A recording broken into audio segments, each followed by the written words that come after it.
Next जो topic है Haryana GK में वो हमारे पास है Punjab and Haryana High court उच्च न्यायालय।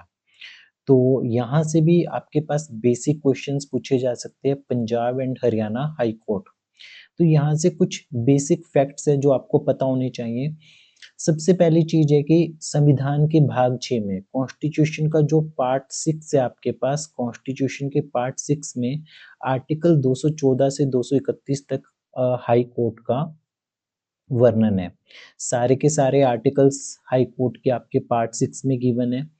पंजाब और हरियाणा का उच्च न्यायालय आर्टिकल 231 के अनुसार दोनों राज्यों का एक उच्च न्यायालय होगा।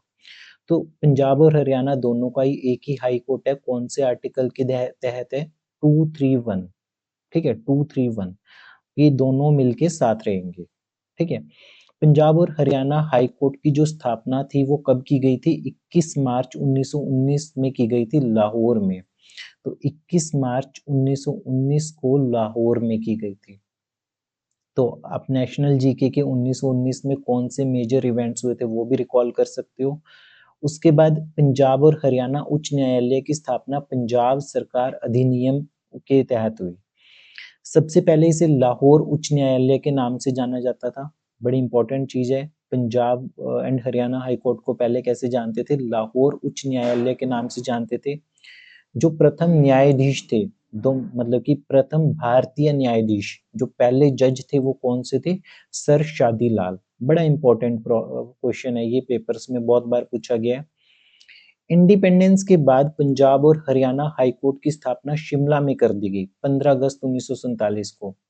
देखो, ये बना 21 मार्च 1919 को था, 15 अगस्त 1947 को इसकी जो ट्रांसफर था वो शिमला में कर दिया गया। पंजाब और उच्च न्यायालय हाई कोर्ट की जो चंडीगढ़ में स्थापना है वो 1955 में की गई। कब की गई? 8 साल के बाद, 1955। इंडिपेंडेंस के बाद जो पहले जस्टिस थे वो कौन थे? रामलाल थे। वो कौन थे? रामलाल थे। अच्छा, काफी बार ये पूछ लिया जाता है कि जो इसका डिजाइन है, जो आर्किटेक्चर डिजाइन है हाई कोर्ट का, वो किसने तैयार किया? ली कार्बूजिए ने तैयार किया। बेसिकली चंडीगढ़ का भी काफी सारी बिल्डिंग्स, उन सब का भी डिजाइन ली कार्बूजियर ने ही किया था। जब उच्च न्यायालय को चंडीगढ़ में स्थापित किया गया तो उस टाइम जो चीफ जस्टिस थे वो कौन थे? मुख्य न्यायाधीश कौन थे? अमरनाथ भंडारी थे। कौन थे? वो अमर हो गए। चंडीगढ़ में उन्होंने ट्रांसफर किया तो वो अमर हो गए। इस तरीके से याद रखा जा सकता है, अमरनाथ भंडारी।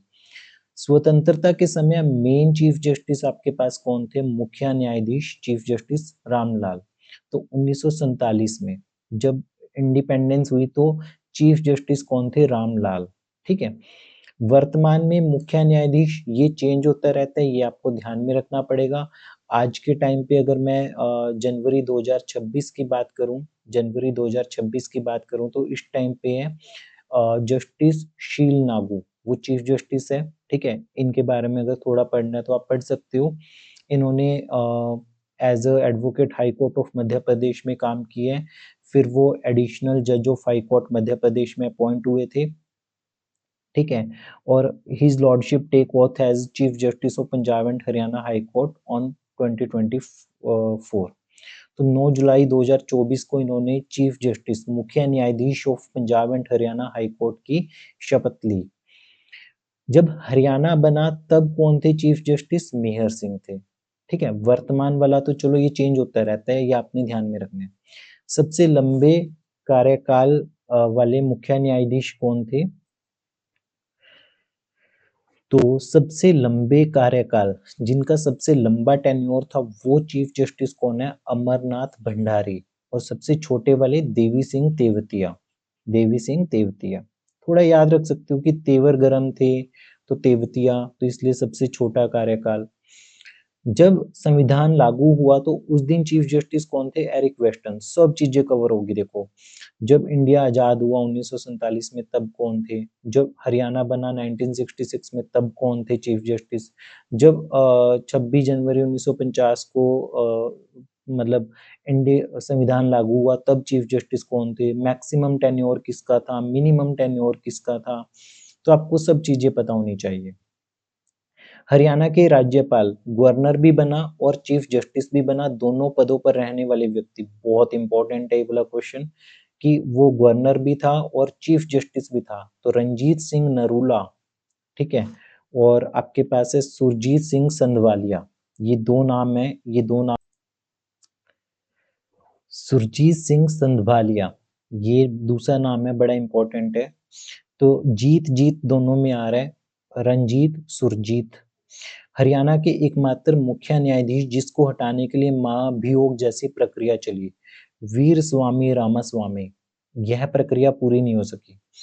ये बहुत बड़ी बात होती है कि आप एक जो हाई कोर्ट का जो चीफ जस्टिस है, मुख्य न्यायाधीश है, उसको पद से हटाने के लिए आपने प्रक्रिया चलाई।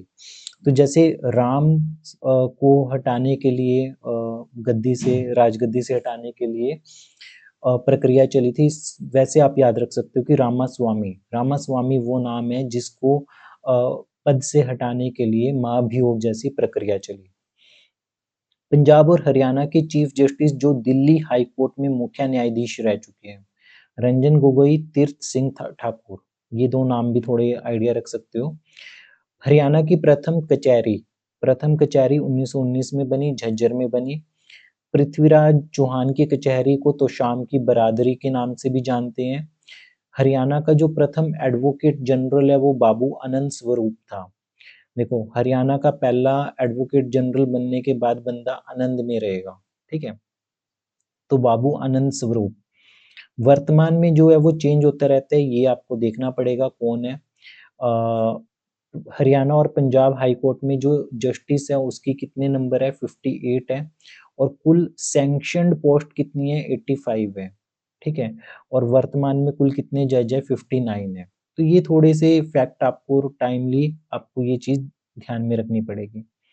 अभी कौन है ये चीज आपको, मतलब मैंने बता दिया, शील नागू है, ठीक है, जो अभी बने हैं पंजाब और हरियाणा के शील नागू, जो 1965 में जन्म हुए जिनका। तो ये पंजाब और हरियाणा हाई कोर्ट से रिलेटेड ये सारी इंफॉर्मेशन थी आपके सामने। तो एक एक फैक्ट आपको ध्यान से सुनना है, ध्यान से आपको रिवाइज करना है। तो हरियाणा में प्रथम कचहरी कब बनी, 1919 में। पृथ्वीराज चौहान की कचहरी को क्या बोलते हैं, तो शाम की बरादरी बोलते हैं। प्रथम एडवोकेट जनरल हरियाणा में बाबू आनंद स्वरूप थे। तो इस तरीके से ये पंजाब और हरियाणा हाई कोर्ट का टॉपिक आपके पास कंप्लीट होता है।